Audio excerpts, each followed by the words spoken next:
Harry Potter और आग का प्याला। ये हैरी पॉटर फिल्म सीरीज का फोर्थ पार्ट यानी चौथा पार्ट है। एक नाबालिग जादूगर जिसका दुश्मन दुनिया का सबसे खतरनाक जादूगर लॉर्ड वोल्डेमॉर्ट है।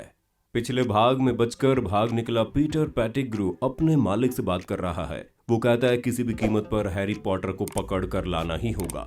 यहाँ एक और आदमी भी मौजूद है जो थोड़ा सनकी लगता है। वो वोल्डेमॉर्ट से कहता है जैसा आप चाहेंगे वैसा ही होगा। तभी हैरी की आंखें खुलती है। अब अक्सर हैरी को इस तरह के सपने आने लगे हैं। वो रॉन के घर में है।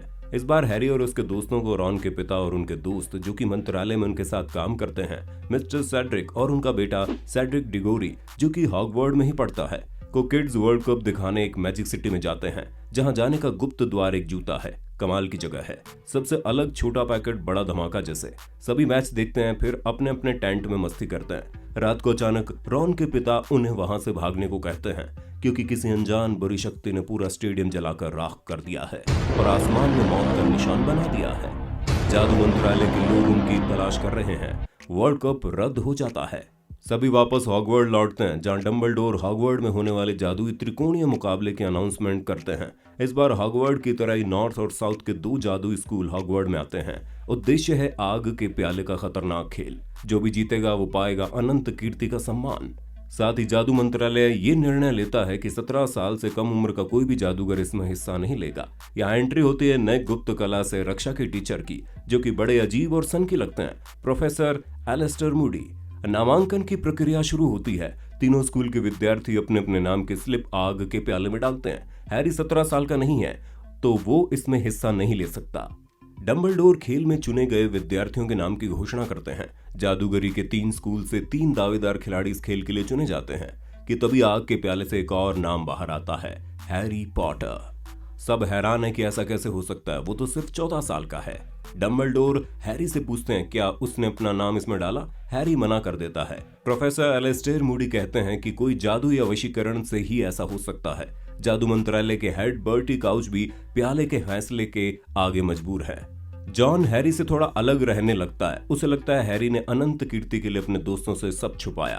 प्रोफेसर एलिस्टेयर मूडी हैरी से पूछते हैं वो ये कैसे करेगा। हैरी कुछ नहीं कह पाता। इस मुकाबले में 3 खेल होंगे, जिसमें पहला है ड्रैगन का सुनहरा अंडा चुरा के लाना। सभी खिलाड़ी अंडा ले आते हैं। हैरी भी अपनी समझ से सुनहरा अंडा लाने में कामयाब हो जाता है। सेड्रिक हैरी को अंडा वॉशरूम में ले जाने को कहता है। सुनहरे अंडे को हैरी पुराने बॉयज वॉशरूम में ले जाता है, जहां मायूस मीना हैरी को उसमें से सुराग निकलने का रास्ता बताती है। खिलाड़ियों का अगला टास्क है काली झील में से अपनी सबसे प्यारी चीज खोज कर लानी, और ये काम 1 घंटे में होना चाहिए। पर पानी में सांस कैसे रोके। प्रोफेसर एलिस्टर हैरी को नेविल के साथ रहने को कहते हैं। नेविल हैरी को गिल्फर्ड नाम का पौधा खिला देता है। ठीक मैच शुरू होने से पहले हैरी झील में कूदता है। पहले तो लगता है हैरी डूब जाएगा, पर तभी नेविल की दी गई दवा हैरी को एक मछली में बदल देती है। हैरी झील की गहराई में जाकर देखता है रॉन, हरमाइनी, डेलाकॉर ये सब किसी बेजान चीज की तरफ वहां बंधे हुए हैं। तभी एक आधी शार्क मछली हरमाइनी को वहां से ले जाती है। ये क्रैंक है, और एक और जानवर अपने साथी को ऊपर ले आता है। ये सेड्रिक है। हैनी रॉन और मिस डेलाकॉर को लेकर वापस ऊपर आता है।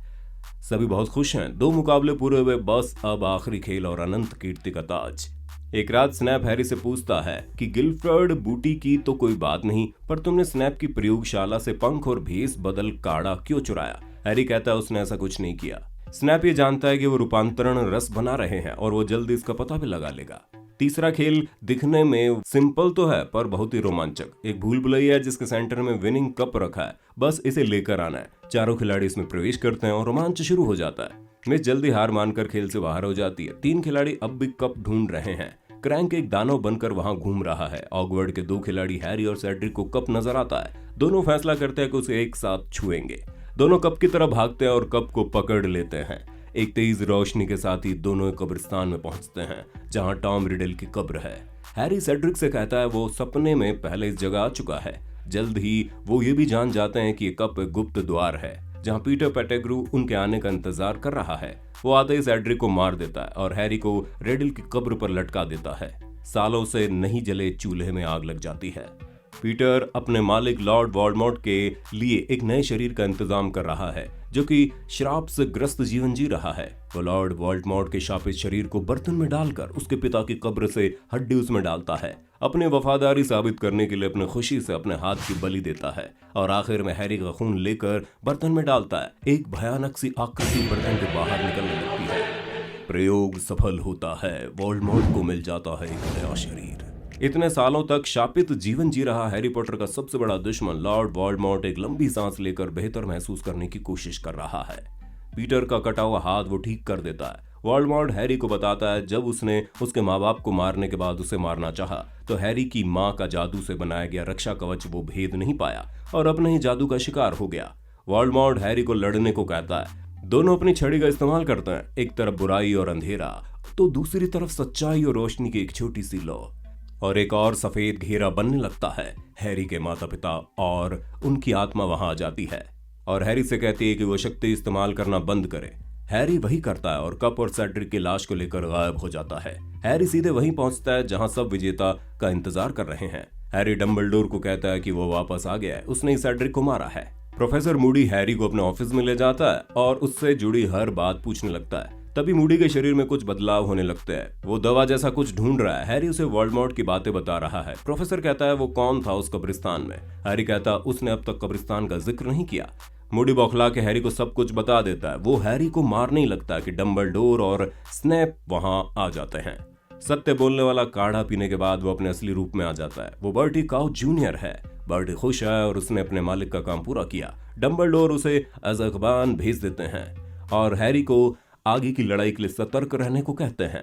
मिस्टर सेड्रिक की याद में एक शोक सभा रखी जाती है। फिर हॉगवर्ड आए जादुई स्कूल्स भी वापस अपने अपने स्कूल लौट जाते हैं।